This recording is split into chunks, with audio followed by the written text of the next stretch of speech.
Factorise completely X raised 4 minus 16 X ഘാതം 4 minus 16 പൂർണ്ണമായി ഘടകക്രിയ ചെയ്യണം.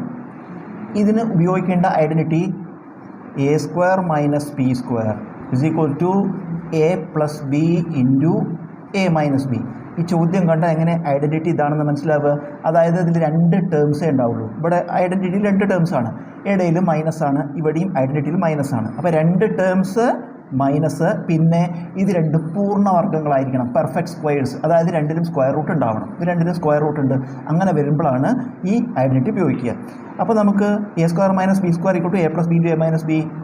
ഇത് എൽ എച്ച് എസ് ഇതുപോലെ ഉണ്ട്. അപ്പോൾ നമുക്ക് ഇത് എഴുതിയാൽ മതി. അതായത് എ സ്ക്വയറിൻ്റെ സ്ക്വയർ റൂട്ട് എ സ്ക്വയറിൻ്റെ സ്ക്വയർ റൂട്ട് എ. അതുപോലെ എക്സ് റേസ്റ്റ് 4 സ്ക്വയർ റൂട്ട് എത്രയാണ്? X square. ബി സ്ക്വയറിൻ്റെ സ്ക്വയർ റൂട്ട് ബി സ്ക്വയറിൻ്റെ സ്ക്വയർ റൂട്ട് ബി. അതുപോലെ 16 റൂട്ട് എത്രയാണ്? 4. എന്നിട്ട് എന്തായി? അപ്പോൾ എയും ബി എഴുതി. A plus B X square plus 4 into A minus B X square minus 4 എഴുതി. ഇനി നമുക്ക് ഇത് ചെയ്യാൻ പറ്റില്ല, കാരണം ഈ ഐഡൻറ്റിറ്റിയിൽ ഇവിടെ മൈനസാണ്. അപ്പോൾ നമുക്കിതൊന്നും ചെയ്യാൻ പറ്റില്ല. എന്നാൽ ഇത് പറ്റും. കാരണം എന്താ? രണ്ട് ടേംസ്, ഇവിടെ രണ്ട് ടേംസ്, ഇടയ്ക്ക് മൈനസ്. ഇത് രണ്ടും പെർഫെക്റ്റ് സ്ക്വയേഴ്സാണ് എന്ന് പറഞ്ഞാൽ രണ്ടിനും റൂട്ടും ഉണ്ട്. അപ്പോൾ ഇത് നമ്മൾ അതുപോലെ ഇടുക. എന്താണ്?